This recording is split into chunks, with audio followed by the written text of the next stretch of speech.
voila. Right, today on the channel we will be doing sticky toffee pudding. So we need 8 ounces of butter, which is there.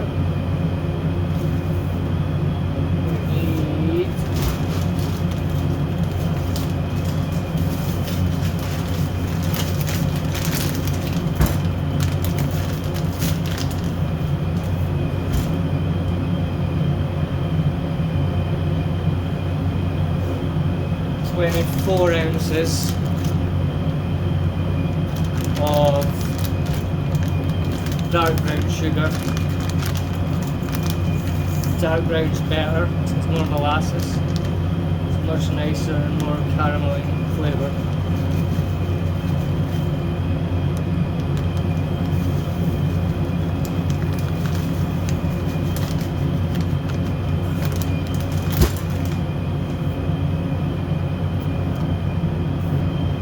Now we need 24 ounces of chopped dates, so 1.5 pounds chopped dates.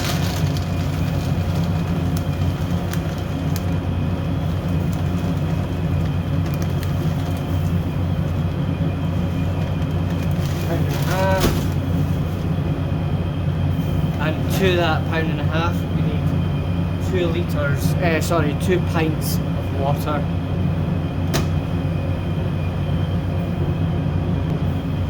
So that's £1.5 of dates, 2 pints of water, and we put that on the stove to bubble up.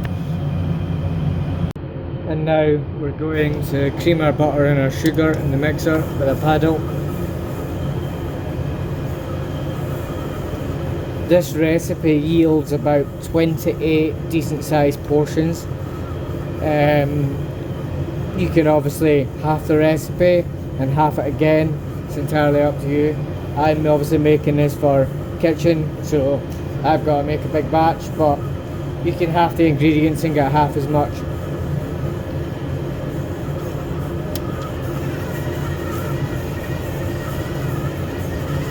And now that our butter and our sugar's creamed together, we're going to add in 8 eggs. 8 whole eggs, and then we're just going to mix that through.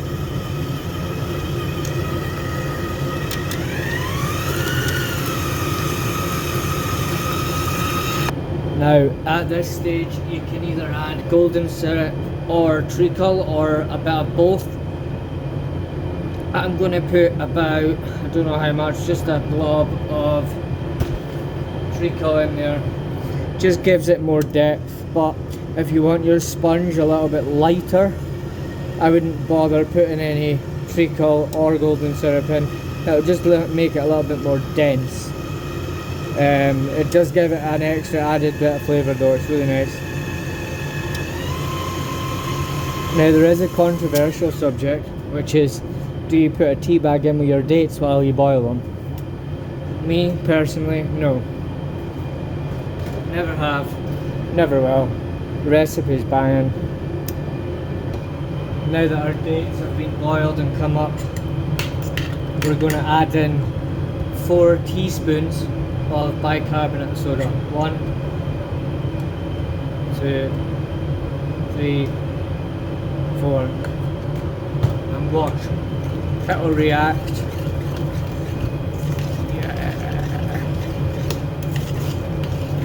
Now another controversial subject is, do you blitz your dates smooth or do you not?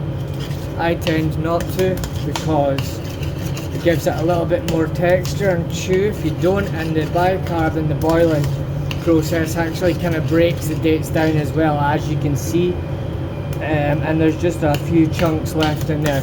I quite like that for texture in my sticky toffee. Once that's cooled down, we're going to add that to our butter and sugar mixture.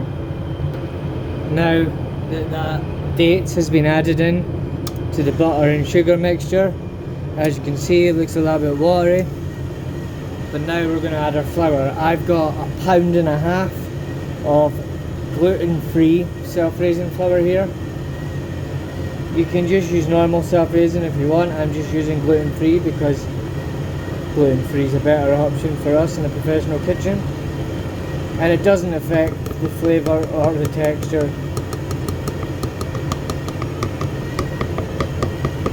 We just incorporate that flour slowly, and the mixture will start to thicken up into a nice batter, as you can see.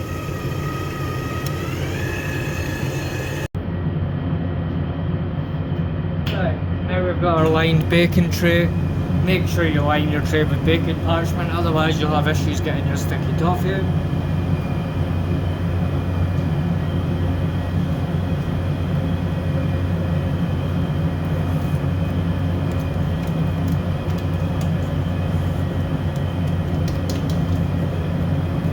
Don't be a walloper, I've done that many a time.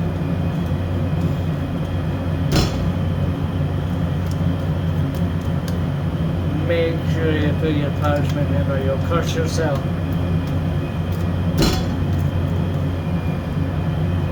Now that that's in there, beautiful batter. It goes into the oven at 160 until ready. About normally 45 minutes to an hour, but just keep checking it. Stick a knife in. When the knife comes out clear, it's ready to rock. So now that goes in the oven. Right, now for toffee sauce. 85 grams of butter, which I've got here, I've already weighed out. We need 300 grams of dark brown sugar.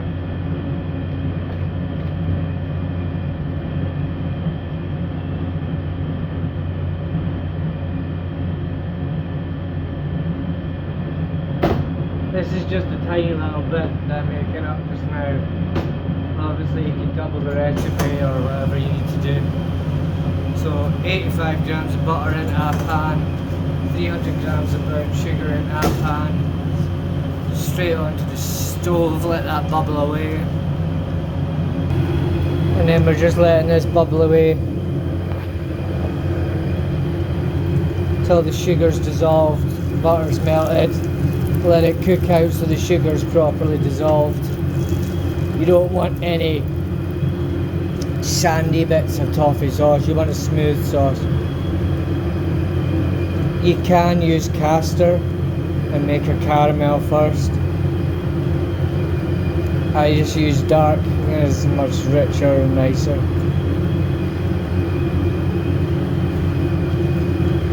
So yeah, we just leave that bubbling away, and then to that we're going to add a litre or 900 mils of cream. So now we're going to add cream,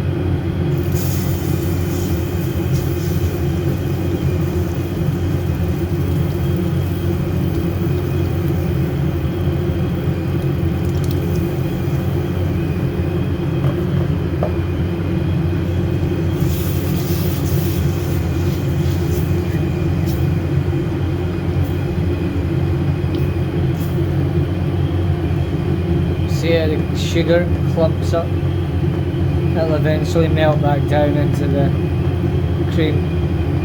So now we just leave that on a low heat, come back to it, and it'll be beautiful once that sugar's melted into that cream.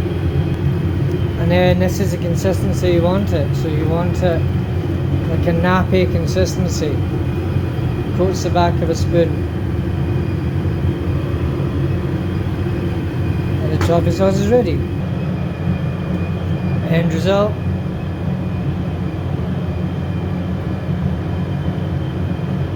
Lovely. Voila.